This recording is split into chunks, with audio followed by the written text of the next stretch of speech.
হয়, অসম অৰুণাচল সীমান্তত যি সীমা বিবাদৰ যি এটা দীঘলীয়া যি সমস্যা হৈ আছে তাৰ বিপক্ষে দেখিবলৈ পোৱা গৈছে। কিন্তু গহপুৰৰ ৰাজগড় আৰু অৰুণাচল যি বৰ্ডাৰ আছে, বৰ্ডাৰ ফেষ্টিভেল অনুষ্ঠিত হৈছে। দুয়োখন ৰাজ্যৰ মাজত এটা সম্প্ৰীতি এনাজৰী অব্যাহত ৰখাৰ প্ৰচেষ্টা চলাই অহা দেখিবলৈ পোৱা গৈছে। এই মুহূৰ্তত আমি ৰাজগড় অৰুণাচলৰ হলেংগীত আছোঁ আৰু ইয়াত বৰ্ডাৰ ফেষ্টিভেল বিশেষতঃ সীমান্ত উৎসৱ অনুষ্ঠিত কৰা হৈছে 12 তাৰিখৰ পৰা 31 ডিচেম্বৰলৈকে। আৰু এই উৎসৱ সকলোৱে সমিলমিলেৰে দুয়োখন ৰাজ্যৰ ভাতৃত্ববোধ এনাজৰীডাল অধিক কটকটীয়া কৰিবৰ কাৰণে প্ৰচেষ্টা কৰা হৈছে।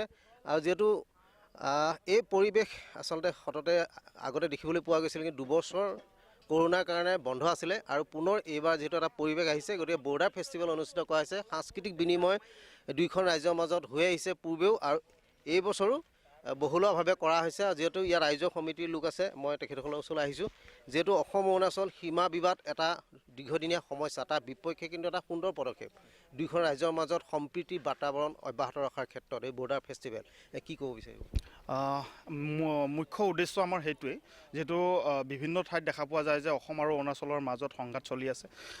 আজি কালি পৰহি এটা নিউজ বাজিছে এই ধৰণৰ সংঘাতৰ ক্ষেত্ৰত। কিন্তু আমাৰ এইখিনি জেগা যিখিনিত আমি অনুষ্ঠানটো কৰিছোঁ, হলঙি আৰু ৰাজগড়ৰ মাজত, হলঙি হৈ গ'ল অৰুণাচল আৰু ৰাজগড় হ'ল আমাৰ অসমৰ ছাইড। গতিকে এই বৰ্ডাৰত আমি যিটো অনুষ্ঠান পাতিছোঁ, এইটো আমাৰ জনগোষ্ঠীসমূহ লগতে ইয়াৰ সকলো মানুহ যাতে এটা মিলা প্ৰীতিৰে থাকে, এই ভাৱ লৈয়ে আমি অনুষ্ঠানটো আয়োজন কৰিছোঁ। অহা 31 ডিচেম্বৰলৈকে অনুষ্ঠানটো থাকিব।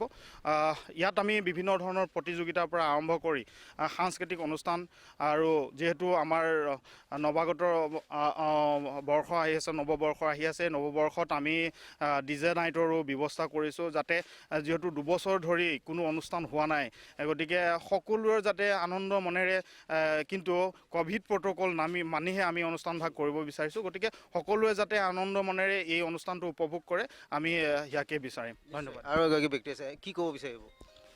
আমাৰ এটাই অনুৰোধ, যাতে অসম অৰুণাচলৰ যি এই বৰ্ডাৰ ফেষ্টিভেল, এই বৰ্ডাৰত যাতে সকলো জাতি জনগোষ্ঠী শান্তি সম্প্ৰীতিৰে এই অনুষ্ঠানটো উপভোগ কৰে।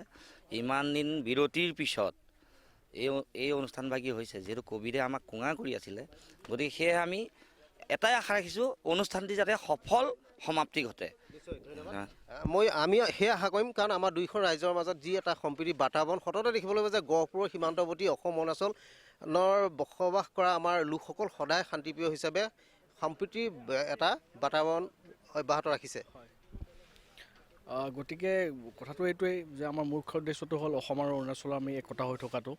গতিকে গোটেইখিনি মানুহে, আমাৰ যি গহপুৰবাসী আছে বা ৰাজগড়বাসী আছে, আহক ইয়ালৈ, আহি কিনে সকলোৱে ইয়াতে উপভোগ কৰক। এতিয়া খাদ্য মেলাৰ পৰা আদি কৰি বাণিজ্য মেলা, আনন্দ মেলা গোটেইখিনি আছে। গতিকে আমাৰ আহক, সকলোৱে বিভিন্ন জনজাতি জনগোষ্ঠীৰ লোকে ইয়াতে আহক, সকলোকে চিনি পাওক। হয়, সকলোকে চিনি পাওক, একতা হওক সকলোৱে। নিশ্চয়, ধন্যবাদ। হয়, সকলোৱে সকলোকে জানক, সকলোৱে সংস্কৃতি সকলোৱে আদৰি লওক, বা এটা মিলাজুলা পৰিৱেশ এটা সৃষ্টি হওক, বা সাংস্কৃতিক বিনিময় হওক, ভাতৃত্ববোধৰ এনাজৰী অধিক সুদৃঢ় হওক, সেই উদ্দেশ্যেই এই বৰ্ডাৰ ফেষ্টিভেল অনুষ্ঠিত কৰা হৈছে। ইতিমধ্যে ইয়াতে যিহেতু কালিৰ পৰা অনুষ্ঠিত হৈছে আৰু বিশেষভাৱে প্ৰস্তুতি চলি আছে, সম্পূৰ্ণ কাৰ্যসূচীসমূহ অনাগত দিনসমূহত অধিক পৰিমাণে হ'ব বুলি ইতিমধ্যে আমাক জনালে।